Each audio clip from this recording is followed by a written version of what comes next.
Hello everyone. तो कैसे आप सब? आई होप स्वस्थ होंगे, मस्त होंगे। तो आप सबों का तैयारी कैसा चल रहा है ज़रूर बताइएगा।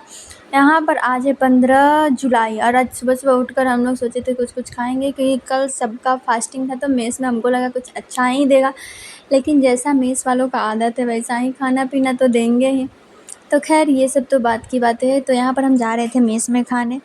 तो दोस्तों आप लोग का तैयारी कैसा चल रहा है ज़रूर बताइएगा। मेरा भी तैयारी अच्छा चल रहा है, जैसे कि आप लोग को लास्ट वीडियो में बताए हैं कि मेरा एग्ज़ाम से एकदम नज़दीक आ चुका है। अब मैं कॉलेज का पढ़ाई पर थोड़ा सा ज़्यादा ध्यान दे दिए हैं, क्योंकि 21 से पेपर है और इकोनॉमिक्स का 3 पेपर होगा। तो तीनों पेपर के लिए हमको थोड़ा सा मेहनत तो करना ही पड़ेगा। अगर नहीं करेंगे तो पता चला कि कॉलेज के एग्ज़ाम्स में ही फ़ेल हो गए हैं। तो उसके लिए तो अच्छा से प्रिपेयर करना पड़ेगा, ताकि रिज़ल्ट भी अच्छा ही आए। तो वहाँ पर इकोनॉमिक्स में मैक्रो, माइक्रो और इंडियन इकोनॉमी में तो मेरे को दिक्कत नहीं हो रहा है, क्योंकि हम लोग का जो यूपीएससी का सिलेबस है इंडियन इकोनॉमी से, तो उससे एकदम मिलता-जुलता है। अप्रॉक्स 90% तक तो मिल ही रहा है। तो इसीलिए इंडियन इकोनॉमी को ज़्यादा चिंता ना करते हुए भी हम मैक्रो पढ़ रहे थे। मैक्रो में अनएम्प्लॉयमेंट वगैरह आप लोग को दिख रहे होंगे, measurement of unemployment, data source, कहाँ से अनएम्प्लॉयमेंट मेजर होता है, और इन उसके बाद से इन्फ्लेशन, अनएम्प्लॉयमेंट, ये जो टॉपिक हमारे यूपीएससी के सिलेबस में भी मेंशन्ड है। तो इसमें भी है, तो हम लोग को ज़्यादा दिक्कत नहीं होता है। लगता है हाँ यार पढ़े लिखे तो हैं, ये सब चीज़ें ईज़ी थोड़ा सा पड़ जा रहा है। लेकिन वहीं कोई कोई जो थ्योरी जहाँ है ना, वहाँ पर दिक्कत हो रहा है। वहाँ हम लोग को अलग से पढ़ना पड़ा है। उसके बाद से देख ही रहे आप लोग, मेरा जितना यूपीएससी से रिलेटेड बुक लिस्ट वैसे ही रखा पड़ा है सारा बुक, क्योंकि मेरा अभी मेन फोकस तो इधर कॉलेज वालों पर हो गया। इन कॉलेज का भी कुछ कुछ टॉपिक ऐसा है जो अब हम लोग एग्ज़ाम से बहुत पॉइंट ऑफ व्यू से बहुत इंपॉर्टेंट है, जैसे कि balance of payment, exchange rate, ये सब से प्रीलिम्स में क्वेश्चन सीधे तौर पे बनता है। और ये सब टॉपिक हमारे सिलेबस में भी मेंशन है। तो इस इन्हीं सब को अच्छे से ताकि प्रिपेयर करें, ताकि मेरा एग्ज़ाम भी अच्छा जाए और उसके बाद से मेरा बेस भी स्ट्रांग ही होगा। जहाँ तक मेरे को लगता है कि अगर हम अच्छे से कर रहे हैं तो क्यों नहीं होगा। तो देखते हैं क्या होता है। आखिरकार 21 से एग्ज़ाम है, ज़्यादा दूर तो दिया नहीं है, बीएन कॉलेज ही दिया है, तो पैदल भी हम लोग जा सकते हैं। लेकिन देखिए क्या होता है। इधर जो ग्रेजुएशन वाला एग्ज़ाम है ना, अभी एनईपी वाला जो सिस्टम है, न्यू एजुकेशन पॉलिसी, इसमें बहुत ज़्यादा ही एग्ज़ाम ले रहा है। हर मतलब कि इंटरनल एग्ज़ाम, ये एग्ज़ाम देते तो लग रहा है कितना भी सारा पेपर ले रहा है, लेकिन छोड़ो क्या ही कर सकते हैं। खैर उसके बाद से अपना यूपीएससी से रिलेटेड पढ़ाई का बात करें तो उसको हम साफ तो बंद नहीं किए हैं एकदम, मतलब बोलेंगे कि नहीं करें तो ऐसा भी कुछ नहीं है।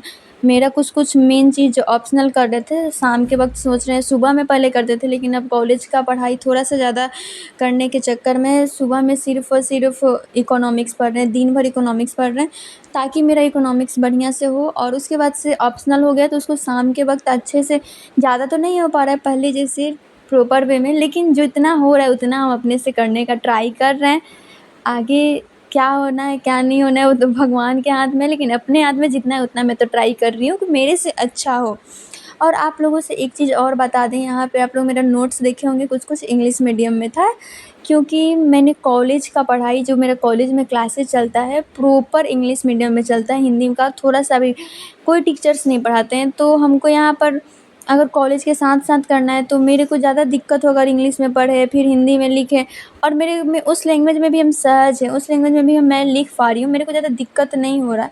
तो इसलिए मेरा कॉलेज का एग्ज़ाम जितना भी होता है पेपर, जैसे कि इकोनॉमिक्स का 3 पेपर होगा और पॉलिटिकल साइंस का 1 पेपर होगा, ये सब सारे पेपर्स को मैंने इंग्लिश में ही लिखा है। तो मेरा मीडियम से लेकर कोई बाधा नहीं है कि मैं हिंदी में नहीं कर पाऊँगी तो इंग्लिश में नहीं कर पाऊँगी मेरा। और रहा बात यूपीएससी का, तो यूपीएससी में मैंने जब 12th पास किया था तभी से सोचा था कि हिंदी मीडियम ज़्यादा बढ़िया है, क्योंकि मेरी 12th तक की पढ़ाई हिंदी मीडियम से हुई है, प्रॉपर हिंदी मीडियम। मैंने इंग्लिश मीडियम में पढ़ा भी नहीं था, लेकिन 12th बाद मैंने ग्रेजुएशन की पढ़ाई इंग्लिश में कर रही हूँ।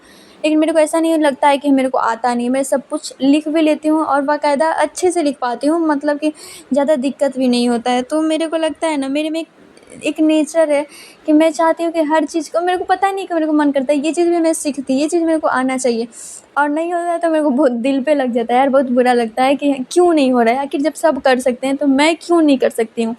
तो यही चीज़ है, अपने अंदर मैं की जो भावना है ना, ये जब आ जाती है ना, तो सब कुछ अपने अकॉर्डिंग करने का जुनून एक आ जाता है कि हाँ यार मेरे को ये करना है तो करना है, क्यों नहीं हो रहा है, जब आखिर जब सब कर रहे हैं तो मैं क्यों नहीं। यही सब चीज़ें हैं। और यूपीएससी में हिंदी मीडियम रखने का सब लोग मेरे को बोलते हैं, बहुत लोग बोले हुए हैं कि क्यों हिंदी मीडियम रखी हो, बहुत ज़्यादा दिक्कत होगा, पढ़ाई अच्छा नहीं होता है। तो मेरे को ऐसा कुछ नहीं लगता है कि हिंदी मीडियम और इंग्लिश मीडियम से कोई बाधा हो सकता है, क्योंकि मेरे को आता तो दोनों है। लेकिन फिर भी मैंने हिंदी मीडियम चूज़ किया कि क्योंकि एसए का जो पेपर है उसमें भी हो सकता है मेरा फ्लो टूट जाए इंग्लिश का, क्योंकि मैं शुरू से बेस मेरा है हिंदी। और मैंने मुदिता शर्मा मैम का एक वीडियो देखा था, उसमें उन्होंने ये बोला भी था कि जो जिस लैंग्वेज पर आप कमांड करते हो, सीधा सी बात है कि अगर आप अपना युद्ध के लिए लड़ाई करने जा रहे हो, सबसे आपके पास जो बेहतर है अस्त्र है उसी को लेकर ना चाहोगे। तो वही चीज़ मेरे दिमाग में भी चलता है कि मैंने 12th तक जिस लैंग्वेज से पढ़ाई किया है, 12th तक जो मेरे को अच्छा से आता है उसको लेकर अगर हम जाते हैं तो ज़्यादा फ़ायदा होगा रेदर देन कि हम इंग्लिश मीडियम के थ्रू जाएं। बट ये भी ऐसा नहीं है कि इंग्लिश मीडियम ख़राब है या हिंदी, जो है सब बढ़िया है।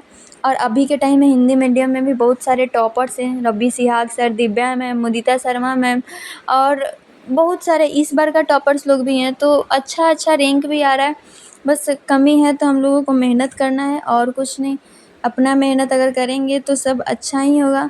उसके बाद से पढ़ाई लिखाई करते करते मेरे को लगा भूख, तो चना मूंग हम सुबह से खा रहे थे, थोड़ा थोड़ा मतलब 5-5 मिनट पर खाते हैं। तो यहाँ पर अभी हम चना और मूंग को खा रहे थे ताकि अपना भूख को कम किया जा सके। उसके बाद से मेरी दोस्त का आज बर्थडे था गाइस, तो मेरी दोस्त मेरे को किटकैट चॉकलेट दी थी। तो बर्थडे वाली बर्थडे गर्ल के थ्रू दिया गया चॉकलेट कभी हम यहाँ पर खाएंगे, क्योंकि मेरे को भूख लग चुका था अभी। और भूख लगता है ना तो भाई साहब लगता है पहले कुछ पेट में जाए, कुछ खाना नहीं रहेगा ताकि हम लोग कैसे, मेरे से कुछ नहीं होता है अगर मैं खाना नहीं खाई हूँ या मेरे को भूख लगा है तो कोई काम मैं कर ही नहीं पाती हूँ। चाह कर भी बहुत ट्राई करती हूँ कि करती हूँ कर लेंगे, हो जाएगा हो जाएगा, लेकिन भूख के कारण कुछ हो ही नहीं पाता है। लिटरली मैं घर पर रहती थी ना तो 2-2 घंटा 3-3 घंटा पर कुछ ना कुछ खाते ही रहती हूँ। उसके बाद से लास्टली यही बोलेंगे कि प्लीज़ चैनल को सब्सक्राइब ज़रूर कर दीजिएगा। Bye bye, take care guys.